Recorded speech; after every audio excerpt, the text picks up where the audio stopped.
ಕಾಂಗ್ರೆಸ್ನವ್ರು ಇರೋದೇ ಹೀಗಲ್ಲ. ಸ್ವಲ್ಪ ಈ ಕಾಂಗ್ರೆಸ್ನಲ್ಲಿ ಇದ್ದಾರಲ್ಲ ಇವರೆಲ್ಲ ಸ್ವಲ್ಪ 4 ಲಕ್ಷ 4.5 ಲಕ್ಷ ಕೋಟಿ ಬಡ್ಜೆಟ್ನಲ್ಲಿ ಬೆಂಗಳೂರಿಗೆ ಎಷ್ಟು ಕೊಟ್ಟಿದ್ದಾರೆ ಅಂತ ಮಾತಾಡಲಿ. ಎಷ್ಟು ಟ್ಯಾಕ್ಸ್ ಕಲೆಕ್ಟ್ ಮಾಡ್ತಾರೆ, ಏನು ದುಡ್ಡು ಕೊಡ್ತಾ ಇದ್ದಾರೆ ಅಂತ ಮಾತಾಡಲಿ. 0.5% ದುಡ್ಡು ಕೊಡಲ್ಲ. ಎಷ್ಟು 0.5%. ಇವತ್ತು ಕೇಂದ್ರದಿಂದ ಹೆಚ್ಚು ಬರಬೇಕು ಅಂದರೆ, ಇನ್ನೂ ಹೆಚ್ಚು ತಗೊಳ್ಬೇಕು ಅಂದರೆ ನೀವು ಮಾಡಿ. ಪ್ರಧಾನಮಂತ್ರಿ ಆವಾಸ್ ಯೋಜನೆಯಲ್ಲಿ ಮಾಡಿ, ಮನೆಗಳಲ್ಲಿ ಹೆಚ್ಚಿನ ಅಲೋಕೇಶನ್ ಬರುತ್ತೆ. ಜಲ್ ಜೀವನ್ ಮಿಷನಲ್ಲಿ ತಗೊಳ್ಳಿ, ಹೆಚ್ಚು ಅಲೋಕೇಶನ್ ಬರುತ್ತೆ. ನರೇಗಾದಲ್ಲಿ ಕೆಲಸ ಮಾಡಿ, ಹೆಚ್ಚು ಅಲೋಕೇಶನ್ ಬರುತ್ತೆ. ರೈಲ್ವೆ ಪ್ರಾಜೆಕ್ಟ್ಗಳು ಮಾಡಿ, ಇನ್ನೂ ಹೆಚ್ಚು ಅಲೋಕೇಶನ್ ಬರುತ್ತೆ. ರೈಲ್ವೆ ಪ್ರಾಜೆಕ್ಟ್ಗಳನ್ನೇ ಮಾಡಿದೆ ಅಲೋಕೇಶನ್ ಬನ್ನಿ ಅಂದರೆ ಜಲ್ ಜೀವನ್ ಮಾಡಲ್ಲ, ಪ್ರಧಾನಮಂತ್ರಿ ಆವಾಸ್ ಯೋಜನೆ ಮಾಡಲ್ಲ, ರಾಷ್ಟ್ರೀಯ ಹೆದ್ದಾರಿಗಳನ್ನ ಕೈಗೆತ್ಕೊಳ್ಳಲ್ಲ.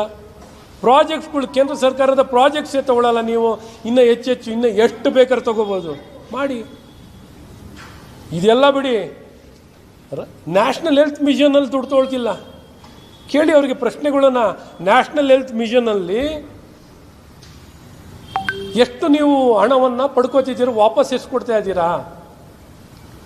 ನ್ಯಾಷನಲ್ ಹೆಲ್ತ್ ಮಿಷನ್ ಹಣವನ್ನು ಬಳಕೆ ಮಾಡಲಿಕ್ಕಾಗ್ತಿಲ್ಲ ಇವರ. ಇದೊಂದು ಸರ್ಕಾರನೇನ್ರಿ? ಈ ರೀತಿ ಜನರಿಗೆ ಮೂಲಭೂತ ಸೌಕರ್ಯ, ಮೂಲಭೂತವಾದಂಥ ಔಷಧಿ ಮಾತ್ರೆಯನ್ನು ಕೊಡದೇದಂಥ, ಎಸೆನ್ಷಿಯಲ್ ಡ್ರಗ್ಸ್ ಕೊಡದೇದಂಥ ಏನಾರು ಒಂದು ಕೆಟ್ಟ ಜನವಿರೋಧಿ, ಆರೋಗ್ಯ ವಿರೋಧಿ ಸರ್ಕಾರ ಏನಾರಿದ್ರಿ ಈ ಕಾಂಗ್ರೆಸ್ ಸರ್ಕಾರ.